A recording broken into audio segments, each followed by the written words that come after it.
Good morning, or good afternoon, depending on how accurate your watch is.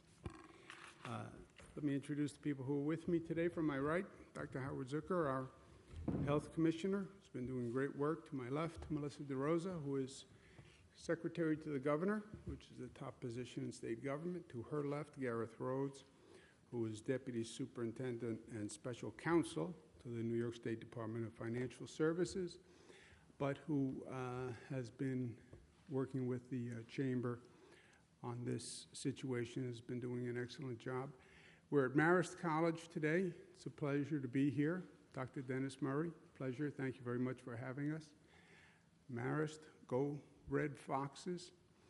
We're in Poughkeepsie, which is right down from Albany, New York, right down the Hudson River. Beautiful ride today, going down the Hudson River.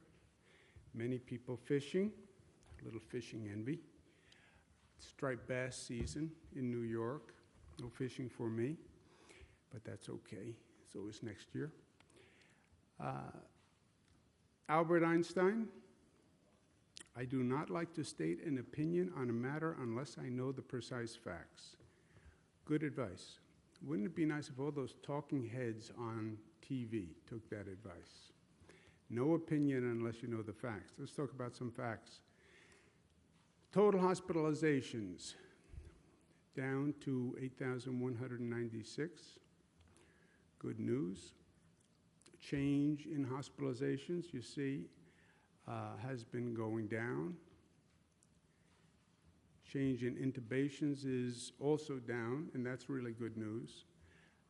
The percentage of people once intubated that actually successfully come off a ventilator is very low, so that is very good news. And the number of new COVID hospitalizations per day is just about flat, has been flat for a few days. These are the number of new cases that are coming in the door every day, or people who are in the hospital who then test positive for COVID. And these charts, I look at the line more than anything and what the curve is actually saying, more than the specific number. We would have hoped to see a steady, sharp decline in those numbers, right? We went up very quickly, as you see on the left of the screen. We would have hoped that we would have come down very quickly, hit the top and then come down. That's not what's happening. It's more flattening out. Question, when we look at these charts now, will it flatten out or will it continue to drop? When you look at the actual projection model that IHME, this is one of the more accurate projection models, they show it going down, but you even have several hundred cases in mid-June. So these models have been instructive, but not necessarily determinative in the past, but that's what we're watching now going forward. Same thing on the number of lives lost.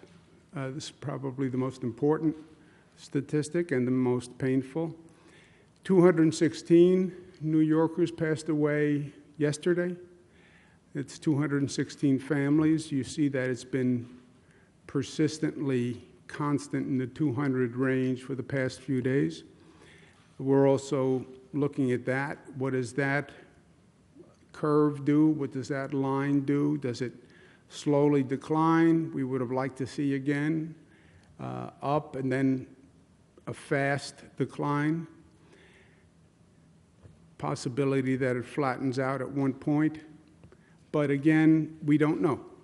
We don't know. So we go day to day and we see and we react given the facts that we're presented with. The lack of facts can hurt you. We've seen that, I believe, during this global pandemic. How did it happen? Why weren't we ahead of it? Not just for a retrospective, but also prospectively. If you don't understand how it happened last time, and you don't learn the lessons of what happened last time, then you will repeat them, right? and there's a good chance that this virus comes back. They talk about a second wave. They talk about a mutation. And if it's not this virus, another public health issue. And I think we have to learn from this, and unfortunately learn from it as we're going through it, because we may not have the luxury of time. If they're right on the speculation about a second wave in the fall or the winter, well, we have to start getting ready now. And it is shocking to me that so many months, so many weeks, we talked about the virus was coming from China, from China, from China, from China. Now it turns out the virus didn't come to the East Coast from China. It came from Europe. And all those talking heads, that is a relatively new fact.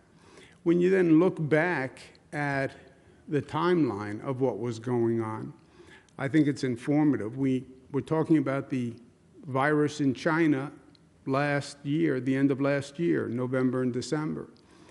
We had the first case in the state of Washington, January 21. We then had the China travel ban by the president on February 2nd, which was a right move in retrospect. 6 weeks later, you have the travel ban from Europe, and then we still have John F. Kennedy Airport open in New York as what's called a quote-unquote funnel airports. There are about 4 airports in the nation that were left open for flights coming from China and Europe.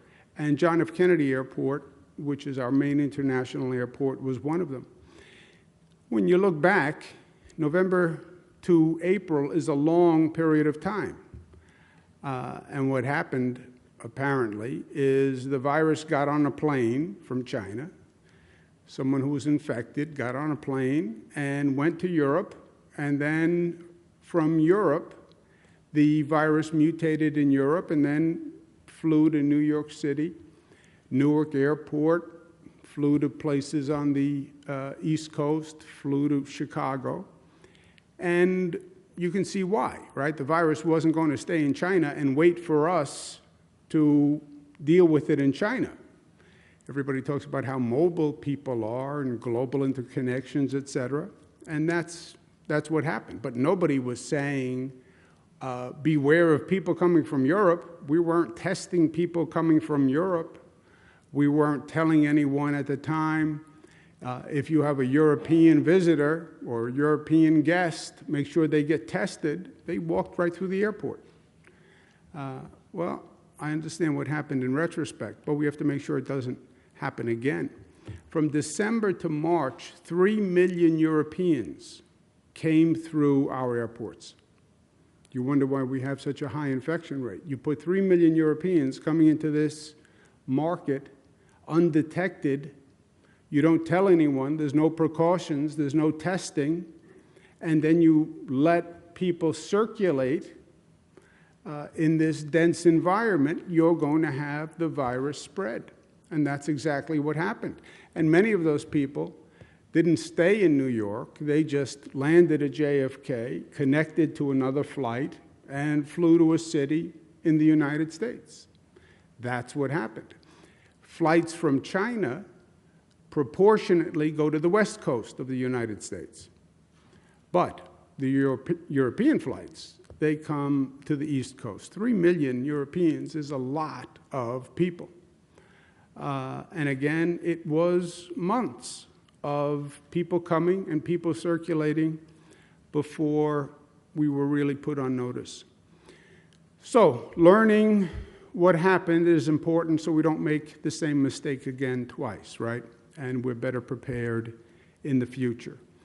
And I think a word of caution would be today we must consider an outbreak anywhere is an outbreak everywhere. If you hear about an outbreak in China, you hear about an outbreak in Korea, just assume that it gets on a plane the next day, somebody who's infected gets on a plane and can go anywhere on the globe, literally. One fact we do know about COVID is we know that there is still a lot that we don't know about this virus. And some things that we thought were facts are now being revisited. We were told if you had the virus, you then had antibodies, you would then be immune from getting it a second time. Now there are some questions about whether or not you're immune, how immune you would be even if you have the antibodies. We were led to believe that the good news about this virus was it didn't affect children, which was taken as great news, right? Now we have a new issue that we're looking at, which is something we're just investigating now. But while rare, we're seeing some cases where children affected with the COVID virus can become ill with symptoms similar to the Kawasaki disease or toxic shock-like syndrome that literally causes inflammation in their blood vessels. This past Thursday, a 5-year-old boy passed away from COVID-related complications, and the State Department of Health is investigating several other cases that present similar circumstances.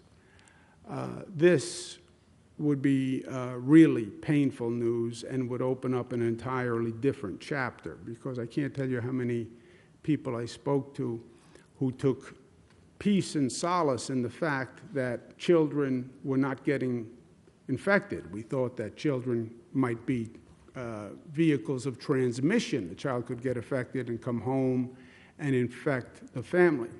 But we didn't think children would suffer from it. If this is true, some of these children are very, very old. So caution to all people who, again, may have believed that their child couldn't be affected by COVID. This information suggests we may want to revisit that quote-unquote fact, that assumption. And if you see any of the symptoms that are on the chart that your child is evidencing, caution should be taken, because this is something that we're looking at. And again, there has been at least one fatality because of this, and there may be others that are now under investigation. So this is every parent's nightmare, right? That your child may actually be affected by this virus. But it's something we have to consider seriously now. Another fact we do know about this, and a common thread with the virus, is that it affects minority communities more dramatically. Nothing biological about the minority community, but demographically, socially, the infection rate is higher. New York State does not have the same disparities we see in other states around the country, thankfully, but we do have a disparity.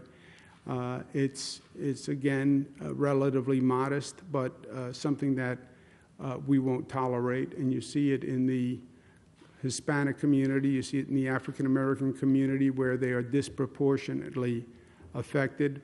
We asked the hospitals to look at the new cases that are walking in the door to see what we can learn about where we are now, because we've taken so many actions, so many dramatic actions, closed down schools, closed down businesses, we're testing. We still have new cases. We're getting additional information on these new cases now. And when you look at the new cases and where they're coming from in the state, it's clear that a majority of the new cases and a disproportionate number are coming from minority communities. 21 zip codes with the highest rate of hospitalizations, 20 have greater than average Black and or Latino population. So this is something that we're focused on and we're going to address, and we will address immediately. And we will have more information on this in the next couple of days. We must also adjust to the changing circumstances. Given the shutdown, many aspects of society have been closed down or are less operational. The court system is among them. It's done a lot of work thanks to what the court system has been able to manage by remote telecommunication, et cetera. But We passed a law in New York called the Child Victims Act, which was long overdue, which allowed survivors of sexual abuse as children to file a claim. We then had a window of time that they could actually file the claim. Because of the reduction in court services, we want to extend that window, and we'll extend it for an additional 5 months until January 14th, because people need access to the courts to make their claim, because justice too long delayed is justice denied, Martin Luther King Jr. So we will extend that window for people to bring their case. The good news on the overall is we're finally ahead of this virus, right? For so long we were playing catch up. We talked about the facts and circumstances that we found out about it. It was in China, it had moved, and we were playing catch up. We were behind it. Now, I feel for the first time we're actually ahead of it. We have showed that we can control the beast. If you look at those numbers coming down, remember our numbers are coming down in New York. Most states in this country, you still see the numbers going up. You take New York out of the national numbers, and you see the cases are on the incline. We have it on the decline. So we have the beast on the run. There's no doubt about that. We haven't killed the beast, but we're ahead of it. And the hospitalization rate is coming down, and the death rate is coming down. So that's all good news. And I feel that we are, for the first time in this engagement, we're actually ahead of the virus. We have to stay there, and we have to figure out what the next move is that the virus is going to make, and we have to stay ahead of it. But we are ahead of it, and we are in control of our own destiny. You know, why is that virus on decline? Why are those cases going down? Because we're making the number of cases go down. We are reducing the number of infections. If we didn't do anything, you would have seen that infection number keep going straight up. We reopen irresponsibly, you will see that infection number go straight up. We are reducing the rate of infection by our actions, wearing the masks, the close downs, the precautions. We turn that curve, no one else. And we are going to determine what that rate of infection is going forward. You tell me how we behave today, I will tell you the rate of infection 3 days from now. You tell me how we behave today, I'll tell you the number of people who walk into a hospital in 7 days or 10 days. It is that clear, cause and effect. It is that clear. That's also liberating. Finally, our destiny, our future is in our hands. And it's not subject to the whims of the virus. We are in control of the spread of the virus. And that is good news to me. We just have to stay there. And we will, because we are New York tough, smart, united, disciplined, loving, and the great state of New York is showing the way forward once again. Questions? A reopening question for you. We are all eagerly awaiting May 15th and 16th. And what you've told us so far has us anticipating that you'll talk about manufacturing and construction, likely upstate. Is there anything that might get added to it, even if you can't tell us now? Is there a possibility we'll get a nice surprise thrown in that's a little more than maybe what we're expecting on those two fronts? Yeah, I think the nicest surprise could be that we are acting reasonably and responsibly and based on the facts and based on the data, right? I get the emotion. Everybody would like to see everything reopen tomorrow. Me first and foremost, right? Everyone, on every level, personally, economically, et cetera. But, as I said at the end, we are now in control, and we have the virus on the run because we have been smart and because we have been disciplined. And I know that's hard, and we want to stop doing what's hard. That's human nature. But You tell me what the virus is doing. You tell me the facts on the virus. I'll tell you what we can do in terms of reopening. You tell me what that infection rate is, what that hospitalization rate is. I'll tell you the facts. Your anticipation is right. If you look at these numbers now and you just factor them forward, upstate New York, the numbers are dramatically different than downstate. It's like a different state. And we'll be talking about construction, manufacturing, reopening in upstate. In downstate, I don't believe those numbers are going to change dramatically enough to make a difference in the next few days. So not a lot of improvisation, meaning you're more of a stick to the plan. I'm more of a show me the facts and the numbers kind of guy. Yeah, because we know what happens when we don't do that, right? We've seen the full spectrum here. We've seen what happens when you go by gut instinct and by emotion and by politics. We know what happens. You make a mistake. That's what happens.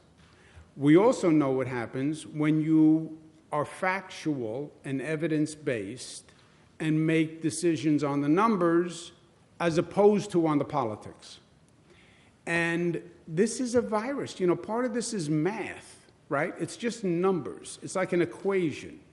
You can punch in to a computer the hospitalization rate, the infection rate, the testing rate, the antibody rate, and say, what will happen if I increase activity 15%?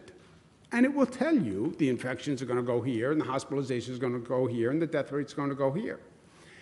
There is a science to this. Now, the science is contrary to emotions and politics. I get that. I get it all day long. You know, everyone's yelling at me, we have to reopen, I have to get back to work, I need a paycheck. I get it. I hear it, I see it. I read the posters, they yell it at me, I hear it. But I know because we've seen it around the globe, you can pull up the countries that reopened because they had political pressure and then saw that infection rate go right through the roof, and then they did a 180-degree turnaround 2 weeks later, whoops, we made a mistake. I don't want to do a whoops, we made a mistake, and I don't want to have hundreds of more people go into the hospitals because of a whoops. I don't want to have hundreds of more people possibly die because it was a whoops, because I responded to politics. So, yeah, my advice to the people of this state, from day one, here are the facts. I'm giving you the facts. Why? Because really, they make the determination. I'm not in a position to enforce any of these rules. I can't make anyone wear a mask. If 19 million people say, I'm not going to wear a mask, what am I going to do? If 19 million people said, I'm not staying home, what could I really do? You know, what could government do? But I lay out the facts, and New Yorkers have understood the facts. They don't like them. There's nothing cheery about some of those facts. But lay out the facts, and they've acted responsibly. And we get to May 15th. I'll lay out the numbers. Here are the numbers. And this is what the numbers say. Governor, the April unemployment numbers came out today. 20.5 million jobs were lost. What is your message to out-of-work New Yorkers? And other than unemployment benefits, how can they find their footing? Look, there is no doubt that this is a horrendous period to live through.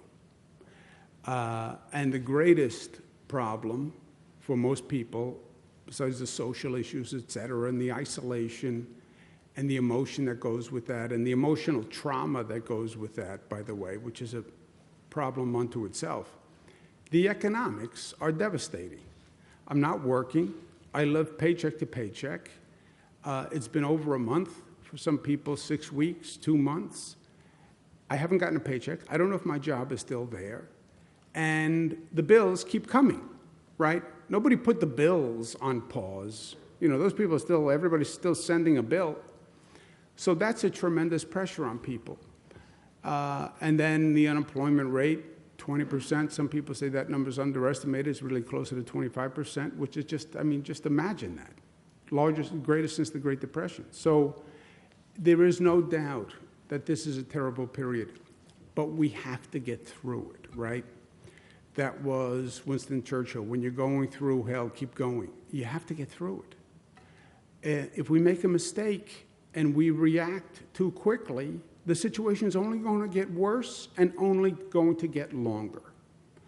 I understand unemployment benefits are problematic and they're not enough in the first place. I understand the speculation about whether or not my job is going to be there is terrible. We have taken some extraordinary measures to help people deal with the situation. The no evictions, I think, is a significant point. Nobody can be evicted from their home. We're providing food assistance in a number of different ways. But we have to get through it. We have to get through it. And then, not to get philosophical, but my grandfather used to say he was right. If you have your health, you can figure out anything else, right? And if you don't have your health, then nothing else matters. And we've all lived through that, where we have all these issues, all these problems, and then somebody comes home and says, I went to the doctor's office and they said I have to go for another test, I may have this, right? And somebody says they have a terrible health problem and everything else becomes unimportant immediately. We have people who are dying. We have people who are dying. We make the wrong moves, more people could die. And it could be someone in your family, or it could be you. And even if it's not you, God forbid, you get sick and you bring the virus home and someone who's more vulnerable dies. That is the problem that we can't solve. That is the problem that I cannot help with. And that is the problem that thousands of nurses and doctors and police officers have been killing themselves for weeks to avoid. So let's respect all we have done. I know it's hard. Let's get through it. Let's proceed intelligently and get this thing over as soon as possible without any further loss of life. And then we will figure out the economics. It's not going to be easy, but it's true. If you're alive and you have your health, we'll figure out anything else. And if we lose people, that's the one thing that we can't fix. Governor, what's the plan to get those benefits out to people? Because a lot of people have been waiting. I mean, we're coming on almost 8 weeks. So what's the plan going forward? And also, why does the state need a person-to-person certification system? Because a lot of people are getting either hung up on or unable, they're not receiving calls. So again, what is that plan to get those benefits out? I'll ask Melissa to give you the update. But remember the context here. This is not a New York problem. This is every state in the country. The number of unemployment, 20%. It was like 2.8%. So a month ago, you had 2.8% of the people asking for unemployment benefits. Now we have 20% of the population asking for unemployment benefits. That takes a system that was designed to handle hundreds of applications. It now handles thousands of applications. It's overwhelmed every state system, period. And we have, our response rate is far better than most states, even though our population is far greater. But the certification and the details, I'll ask Melissa because... On certifying, you actually don't need to do person-to-person. It doesn't have to be over the phone. You can go online and do it. The person-to-person on the phone is if you don't have access to the internet, but we urge everyone to go online and do it so that you don't face the situation, what you're discussing right now, which is that the volume of the calls has been so great that it has literally crushed the phone systems time and time again. And just to underscore the governor's point, we paid out $2.1 billion in all of 2019 in unemployment insurance. In the last 7 weeks, New York has paid out $6.8 billion to 1.6 million people. We're continuing to try to streamline the process. We're adding more bodies. We're throwing literally everything we can at it. And again, none of that matters to people who are still struggling and who are waiting to get money put into the bank, and we're doing everything we can to try to streamline that. Why was the system so unprepared to handle this? I mean, we had 9/11, we had Sandy, and several years in between. Why was the system just Bernadette, so overwhelmed? with all due respect, in the last financial crisis, we had 300,000 people who were unemployed in 2008, and that crushed the system. We're talking about 1.6 million in the last 7 weeks.